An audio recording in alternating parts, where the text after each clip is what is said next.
السلام عليكم ورحمة الله تعالى وبركاته. كي دايرين؟ لاباس عليكم؟ مرحبا بكم معايا فيديو جديد، وكيف العادة معكم الوصفات الطبيعية. اليوم جبت لكم وصفة شوفوا وصفة راه جد فعالة، كنتمنى منكم تجربوا هذه الوصفة. كتساعد في علاج الكحة او السعال. هذه الوصفة اللي غادي نشاركها معكم عن تجربتي انا، فاش كنت مرضت راه جربت هذه الوصفة، كنت كنستعملها وغادي نشاركها معكم ان شاء الله. انا دائما اي حاجه كنستعملها وكتكون عندها نتيجه راه ما كنبخلهاش عليكم، كنشاركها معكم. وكنتمنى منكم حتى نتوما يعني تبارطاجيو هذه الوصفه، لان كثير كيعاني من المشكل ديال السعال، خصوصا في هذه الفتره ديال البرد، سواء الوليدات الصغار ولا حتى بالنسبه للكبار. وغادي نعطيكم جوج ديال الطرق ديال هذه الوصفه اللي غادي نشاركها معكم بواحد المكون اللي عندكم موجود في الدار، ما عليكم الا توجدوها. وكنتمنى منكم صراحه توجدوها، لانها صراحه عندها واحد النتيجه اللي جد فعاله. عن تجربتي كنت مرضت انا وكنت كنستعملها والحمد لله. يعني جربت انا هذه الوصفه وكنت كنعملها يوميا. غنشارك معكم الطريقه والمكون ديال وصفتنا اليوم شنو هو. بقاو معايا حتى لاخر فيديو، ما تمشيو فين باش تستافدوا من وصفتنا اليوم. مكون وصفتنا اليوم كيف ما كتشوفوا معايا وهي البصله. البصله راه جد ممتازه، راه مضاد حيوي طبيعي، يعني راه موجوده في كل بيت.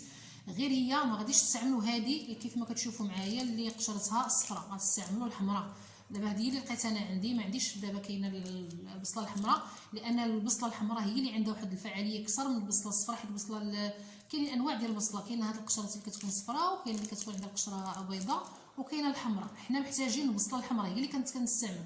غتاخذوا البصله الحمراء، دابا لقيت عندي انا غير هذه الصفراء. غتاخذوا البصله الحمراء كيف ما كتشوفوا معايا في الصوره، وغادي تاخذوها وغادي تغسلوها وغادي تحكوها. غتاخذوها وغتحكوها في الحكاكه الرقيقه. حنا محتاجين فقط الماء ديال البصله. غتاخذوا الماء ديال البصله، جوج معالق كبار من الماء ديال البصله. الوصفه راه ساهله بسيطه، والبصله راه موجوده كل البيت، يعني موجوده هذه البصله. يعني حاولوا تاخذوا البصله الحمراء. انا كنأكد على البصله الحمراء، انا كنعطيكم الوصفه كيف عملتها انايا. وبالنسبه للحمراء راه يعني راه احسن من هاد البصله الصفراء. يعني راه الفوائد ديال كتكون عندها واحد يعني المفعول ديال البصله الحمراء اكثر من هاد اللي عندها قشره صفراء. المهم غتستعملوا البصله الحمراء، غادي تحكوها في الحكاكه الرقيقه. غتاخذوا غير بصله تكون شويه صغيره، غتحكوها في الحكاكه، غتصفيوها. غتاخذوا حنا محتاجين فقط الماء ديال البصله. غتاخذوا جوج معالق كبار من الماء ديال البصله، وغادي تضيفوا عليه معلقه صغيره من العسل. بالنسبه للعسل الا كان غادي تستعملوه، ما كانش ماشي مشكل، العسل يكون طبيعي، ماشي العسل ديال السكر والماء، لان هذاك راه غير صحي وغتزيدوا تهلكوا راسكم. غتستعملوا العسل. انا كنعطيكم وصفه كيف عملتها انا، كنطبق يعني كيف طبقتها غادي نشاركها معكم. يعني خديت معلقه صغيره من العسل وجوج معالق كبار من العصير ديال الماء البصله، وغادي تضيفوا عليهم جوج معالق من الماء ديال دافي. يعني هذه هي الوصفه، جوج معالق من الماء ديال البصله وجوج معالق دافيين ديال الماء، وغادي تضيفوا عليهم معلقه صغيره من العسل. بالنسبه للعسل يكون طبيعي، راه كيف ما قلت لكم في الفيديوهات السابقه، راه ماشي ضروري يكون العسل اللي تكون غاليه. راه كاينين القريعات كيتباعوا غير ب 500 ريال. كاين العسل ديال الليمون، يعني كاين انواع ديال العسل. نتوما خذوا غير الرخيص بحال هاد القريعه. انا هذه المهم هذه ب 50 درهم، هذه كبيره شويه 50 درهم. كاينه الصغيره ديالها ب 500 ريال. المهم نتوما غادي تاخذوا يعني العسل العادي، المهم يكون طبيعي، ماشي ضروري كما قلت لكم تاخذوه غالي. لا ما كانش يعني ما تستعملوش، ماشي مشكل، غتستعملوا غير فقط الماء ديال البصله، لان العسل عنده فوائد كثيره حتى هو. فهو مضاد للاكسده، كيعالج لنا الم الحلق، الالم الحنجره، حتى فهو كيساعد في علاج السعال. راه العسل راه كنصحكم يكون عندكم في الدار، راه جد ممتاز العسل. بالنسبه للطريقه كيف ما قلت لكم، جوج معالق من الماء ديال البصله، معلقه صغيره من العسل، وجوج معالق ديال الماء تكون دافيه. كتحركوا مزيان، وغادي تحاولوا تشربوا جوج مرات في اليوم، مره في الصباح ومره بالليل. يعني فاش تبغوا تنعسوا جوج مرات. وصدقوني والله العظيم الا هذه الوصفه اللي كنت كنعمل اثناء فاش كنت مرضت، كنت كنستعمل هذه الوصفه، وعطيتها للصديقات ديالي عندي في الخاص، راني عطيتهم هذه الوصفه الحمد لله وجربوها وجابت معهم النتيجه. غير هي حاجه وحده، راه فاش غتستعملوا هذه الوصفه راه غادي تبقاو تزيدوا يجيكم السعال. ما تخافوش، لان كتصفي لكم الريه ديالكم. يعني حاولوا، يعني واخا يعني تجيكم الكحه، غير كملوا على الوصفه، ما تحبسوهاش. لا، نصيحتي لكم ما تحبسوهاش. انا بقيت كنستعمل الوصفه يعني صافي حتى ما بقاش عندي الكحه نهائيا. يعني كتستعملوها، انا قلت لكم الطريقه، مره جوج مرات في اليوم، يعني مره في الصباح ومره ملي تبغوا تنعسوا. جوج معالق ديال الماء البصله، العصير ديال البصله الحمراء، كنأكد على الحمراء، ومعلقه صغيره من العسل الا كان موجود. صراحه غتكون الوصفه فعاله اكثر. ما كانش يعني ما ديروش السكر نهائيا. انا ضد السكر يستعمل في الوصفات. وغادي تضيفوا 2 معالق كبار ديال الماء دافي وتحركوه وتشربوه.